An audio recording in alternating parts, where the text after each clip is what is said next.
और मैं कुछ सवाल जिन पर माइक ऑन कर रही हूं। मजहब नहीं सिखाता वंदे मातरम गाना, राष्ट्रगीत नहीं गाएंगे, कोर्ट जाएंगे, राष्ट्रगीत पर इतना गुस्सा कि गर्दन कटा देंगे, राष्ट्रगीत की गरिमा को ठेस क्यों पहुंचा रहे हैं? क्योंकि ये सब कहना करना क्या उसकी गरिमा को ठेस पहुंचाना नहीं है? और सवाल ये भी कि मजहब की स्वतंत्रता राष्ट्र विरोध का जरिया बन गई है क्या? मैं अपने मेहमानों के पास जाऊं उससे पहले केंद्रीय मंत्री गिरिराज सिंह जी हमारे साथ जुड़ रहे हैं, क्योंकि बहुत सारे सवाल पूछे जा रहे हैं और उन सवालों को लेकर ही मैं सीधे गिरिराज जी के पास जाऊंगी। मजहब नहीं सिखाता वंदे मातरम गाना, गिरिराज जी जरा बताइए, जो लोग ये बार बार कह रहे हैं इस पूरे मामले में विरोध के स्वर है, अरशद मदनी जो कह रहे हैं, अरशद मदनी ने भी इसको लेकर सीधे सीधे मोर्चा खोल दिया, आप क्या कहेंगे? देखिए सुचेरिता जी, पहले तो कहूँगा इतना आपने टेढ़ा नाम रख लिया है कि, लेकिन मैं आपको धन्यवाद देता हूँ कि आपने अच्छे विषय को पूछा है। मदनी हो या गजनी हो या जो भी हो, ओवैसी हो या और कोई हो, जो लोग इस पर अपोज कर रहे हैं, मैं उनसे पूछना चाहता हूँ,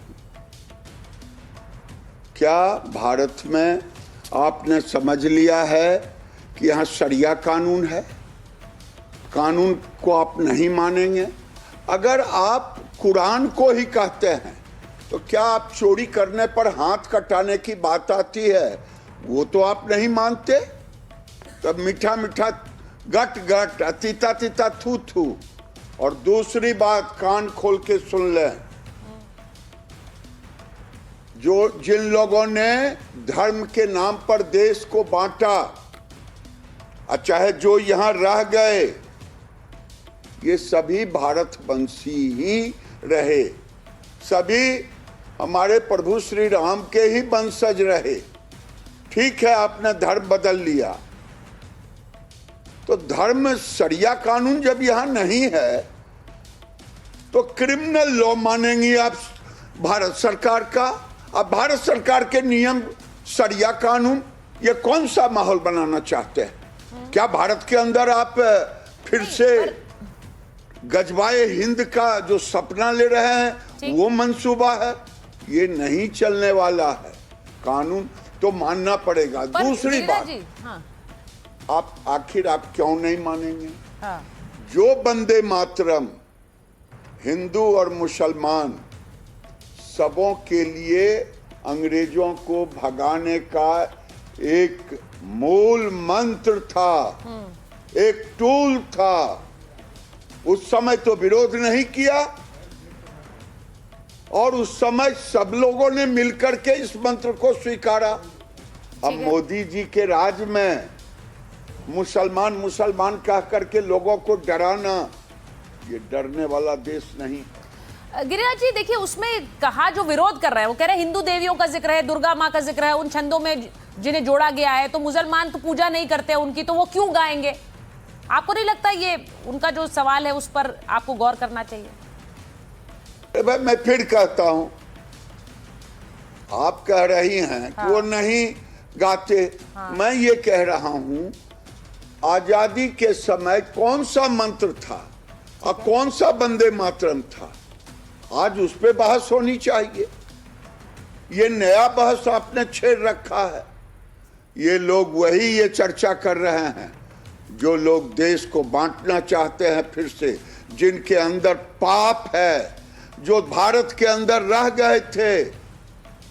ठीक ही जोगी जी ने कहा, रह तो गए आश्रित बन करके, लेकिन अंगुली पकड़ते पकड़ते अब गर्दन टीपना चाहते हैं जो लोग, गर्दन टीपने नहीं मिलेगा। मैं आपसे एक सवाल पूछूंगी, all India Muslim personal law board जो कि मुसलमानों की बड़ी संस्था अपने आप को कहती है, सबसे बड़ी संस्था, कह रही है सरकार फैसला वापस ले वरना वो कोर्ट जाएंगे। ऐसे तो बड़ी मुश्किल स्थिति पैदा हो जाएगी और वंदे मातरम पर ये सब कुछ हो रहा है, बड़ा अफसोसजनक है। भाई कोर्ट जाने का अधिकार है, आप जाएं, लेकिन देश भी तो जानेगा कि आजादी के समय क्यों नहीं, इसके पहले क्यों नहीं, अब इसे अनिवार्य किया जा रहा है, कानून बना है, तो आप कोर्ट जाएंगे। आपकी मंशा सीधा है कि भारत के कानून को नहीं मानेंगे। देखिए ये नहीं चलने वाला। नहीं, ये सिर्फ आम लोग नहीं कह रहे हैं ना गिरिराज जी, जो सांसद हैं, इमरान मसूद सांसद हैं कांग्रेस के, वो भी कह रहे हैं। कल मैंने उनसे बात की तो कहते हैं सम्मान में खड़े हो जाएंगे लेकिन गाएंगे नहीं। इमरान मसूद को क्या कहिएगा? इमरान मसूद यही है ना जो 2014 में कहा था कि मोदी जी का सर काट के ले आएगा, मैं इतना पैसा हाथ काट दूंगा, सर काट लूंगा। ये धमकी किसने दिया था? ऐसे लोग की मानसिकता देश की लोग समझ रहे हैं, देश के लोग जान रहे हैं। नहीं तो जो नहीं गाएगा अब उसका क्या करिएगा गिरिराज जी? जो लोग कह रहे हैं हम नहीं गाएंगे, कर लो जो करना है। अरे भाई, कानूनन आपने देखा है, हाँ। उसमें लिखा हुआ है जो नहीं मानेंगे उनके लिए सजा का भी प्रावधान रहेगा। ठीक है गिरिराज जी, बहुत धन्यवाद हमसे बात करने के लिए। जरूरी है क्योंकि अब जो धमकी है वो कोर्ट जाने तक आ गई है। मेरे साथ जो मेहमान जुड़ रहे हैं मैं उनका परिचय करा देती हूँ। शाजिया इल्मी जी हैं, राष्ट्रीय प्रवक्ता हैं बीजेपी की। हर्षवर्धन त्रिपाठी वरिष्ठ पत्रकार हैं, स्टूडियो में हमारे साथ हैं। हमारे साथ जुड़ गए हैं मोहम्मद फैज खान, मुस्लिम राष्ट्रीय मंच के संयोजक हैं। वारिस पठान साहब प्रवक्ता हैं, राष्ट्रीय प्रवक्ता हैं AIMIM के। और साजिद रशीदी साहब जो कि ऑल इंडिया इमाम एसोसिएशन के अध्यक्ष हैं और खुलकर कह रहे हैं कि गर्दन कटा देंगे लेकिन वंदे मातरम नहीं गाएंगे। अनुराग भदौरिया जी हैं, राष्ट्रीय प्रवक्ता समाजवादी पार्टी के। मैं वारिस साहब पहले आपके पास आ रही हूं। सर, ओवैसी साहब ने क्या कहा है? क्योंकि उनका बयान अभी तक नहीं आया और मैं ये जानती हूं कि आजकल वो सुर्खियों में हमेशा राष्ट्रवादी बयानों को लेकर रहते हैं, लेकिन वंदे मातरम पर ओवैसी साहब का अभी तक बयान नहीं आया।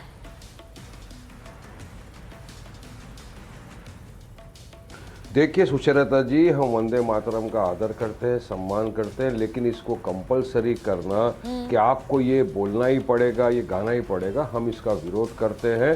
क्योंकि संविधान का आर्टिकल 25 हमको right to practise religion, freedom of religion की इजाज़त देता है। मेरा फेथ, मेरा रिलीजन मेरे साथ है, आपका फेथ, आपका रिलीजन आपके साथ है, आप उसको करिए।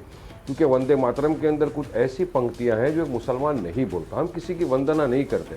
हमारे लिए सिर्फ ला इलाहा इल्लल्लाह मुहम्मद रसूलुल्लाह सल्लल्लाहु अलैहि वसल्लम है। हम अल्लाह सुब्हानहू तआला को मानते हैं और उसके मोहम्मद मुस्तफ़ा सल्लल्लाहु अलैहि वसल्लम जो उनके प्रॉफिट है, हम अल्लाह की वंदना करते हैं, अल्लाह की इबादत करते हैं, उसी को सजदा करते हैं। अब बात आई संविधान की, तो संविधान ने इजाज़त दिया। सुप्रीम कोर्ट का एक जजमेंट है, जरा आप पढ़ लेंगे, बिजॉय इमानुएल का। उसमें साफ तौर से लिखा है नेशनल एंथम जो जन गण मन है और वंदे मातरम में नेशनल सॉन्ग है। जन गण मन नेशनल एंथम जब पढ़ा जाता है हम पूरे तय दिल के साथ खड़े होते हैं, जोश और जज्बे के साथ पढ़ते हैं हर वक्त। हम प्राउड इंडियन मुसलमान लोग हैं, हमको फील होता है कि हम पढ़ रहे हैं। लेकिन जबरन आप किसी को ये पढ़ाना और वो नहीं पढ़े तो आप एंटी नेशनल लोग हैं, आप पेट्रियोटिज्म नहीं रहे, ये सरासर गलत है। मैं पूछना चाहूंगा सवाल, बताओ मुझे, RSS वाले ने कब पढ़ा था वंदे मातरम? कितने RSS वालों ने वंदे मातरम बोलते बोलते फांसी की सूली पे चढ़ गए? कितने वंदे मातरम पढ़ते पढ़ते RSS वाले जेल चले गए? कोई नहीं। मगर आज ही इनको लाके सिर्फ नफरत फैलाना है। नहीं, आपके साथ ना, देखिए वारिस साहब, आपके साथ शाजिया इल्मी है, आपके साथ फैज खान है, आपके साथ मौलाना रशीदी है। मेरे स्क्रीन पर इस वक्त 4 मुसलमान लोग बैठे हैं और मुझे वैसे किसी का धर्म बताकर उनको इंट्रोड्यूस करना बिल्कुल अच्छा नहीं लगता, लेकिन आज जरूरी है वारिस साहब, आज जरूरी है। क्योंकि मुझे बताइए, अगर वारिस साहब वंदे मातरम गाएंगे तो वो मुसलमान नहीं होंगे, वो हिंदू बन जाएंगे। हिंदूकरण हो गया उनका, शाजिया जी का हिंदूकरण हो जाएगा। काफी चीजों के ऊपर पाबंदी है, काफी चीजें इस पर इस्लाम हराम है। शराब पीना अलाउड नहीं है, आप गलत काम करना अलाउड नहीं है। शराब से वंदे मातरम को जोड़ रहे हैं, फिर मुझे आपत्ति होगी। वारिस भाई अब बस करिए। तो उनका क्या कर सकते हैं? बोलने में कहां चले गए? शराब को वंदे मातरम से जोड़ दिए, सिगरेट को वंदे मातरम से जोड़ दोगे, उल जलूल चीजों को वंदे मातरम से जोड़ दोगे।